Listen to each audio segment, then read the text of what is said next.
नेपाल के एक गांव में बहुत बड़ी आपदा आ पड़ी है और ये आपदा है फ्लड की, यानी कि बाढ़ की। एक्चुअल में ये आपदा हम ना केवल प्रकृति की कह सकते हैं बल्कि मानव जनित भी कह सकते हैं। आप सोच रहे होंगे कि मानव जनित आपदा कैसे हो सकती है, बाढ़ आना तो एक प्राकृतिक खेल है, लेकिन ऐसा नहीं है। नमस्कार, मैं पीएम डीएनए सिंह और आप देख रहे हैं कमालयात।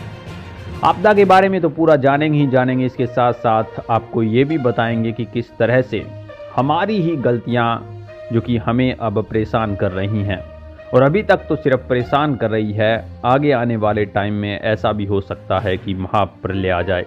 वैसे देखा जाए तो इस गांव के अंदर प्रलय ही है, उससे कोई कम है नहीं।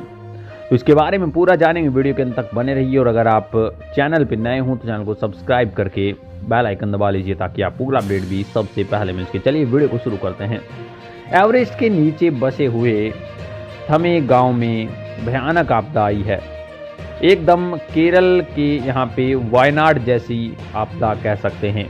बस यहाँ पर ग्लेशियर लेक आउटबर्स्ट फ्लड की वजह से पूरा गांव कीचड़ और मलबे में दब चुका है। सुंदर हरा भरा गांव था कभी, जो आज एकदम गंदा हो चुका है। भूरे पीले रंग के मलबे में दबा हुआ दिखाई देता है। थमे गांव में आधे से ज्यादा मकान कीचड़ में दबे हुए हैं और तबाह हो चुके हैं।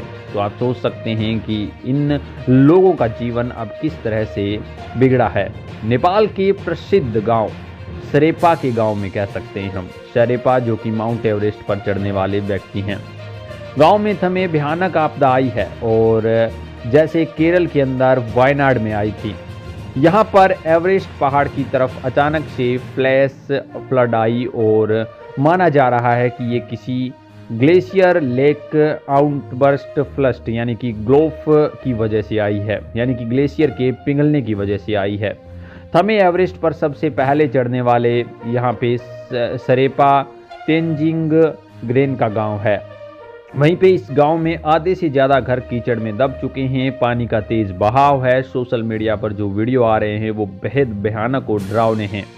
3 घर और होटल बर्बाद हो चुके हैं। 5-6 इमारतें और खतरे में हैं।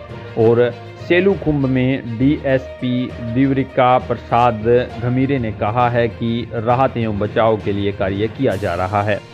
लेकिन राहत और बचाव जरूर कर लेंगे हम, लेकिन वो घर जो तबाह हो चुके हैं उनका क्या होगा। बात ये है कि स्टडी ये भी बताती है कि हिमालय की इन ग्लेशियरों में अपना 40% हिस्सा खो दिया है।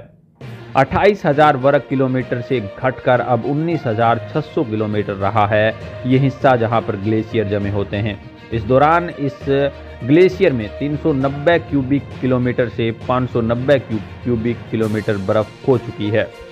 इनके पिघलने से जो पानी निकलता है उसमें समुद्री जल स्तर में यहाँ पे बढ़ोतरी भी होती है। तो आप सोच सकते हैं कि पानी किस तरह से खराब हो रहा है।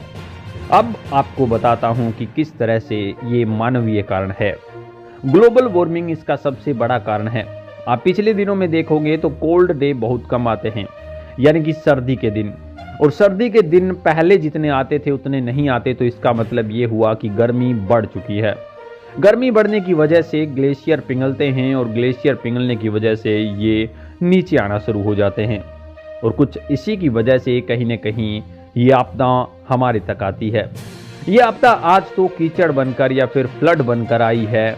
ये सोचिए कि जो ग्लेशियर यहाँ पे 40% हिस्सा खो चुका है, वो आगे कितना ज़्यादा भयानक हो सकता है। हम सोच सकते हैं कि ठीक है, हम इससे निपट लेंगे, लेकिन ग्लेशियर से कितना पानी नदियों में जाता है, पीने योग्य पानी, यानी कि पीने योग्य पानी की समस्या आने लगेगी। फिर आप समुंदर के पास जाके वहां से नमक अलग करके पानी वो भी बेचना पड़ेगा, और लोग इसका व्यापार तो अब भी कर रहे हैं। बाद में ये भाव पेट्रोल डीजल तक पहुंच जाएंगे, और वो भी पीना पड़ेगा, क्योंकि पिए बिना तो हम जीवित रह नहीं सकते। तो ये समस्या अभी निपटा सकते हैं, कैसे वो भी आप जानते हैं। इसके बारे में कोई डिटेल्ड वीडियो लेकर आएंगे कि ग्लोबल वार्मिंग को कैसे कम किया जा सकता है। चलिए आज के लिए इतना रखते हैं। आपके कोई विचार हैं तो जरूर लिख दीजिए, और अगर आप चैनल पर नए हों चैनल को सब्सक्राइब करके बेल आइकन दबा लीजिए ताकि आपको अपडेट भी सबसे पहले मिल सके।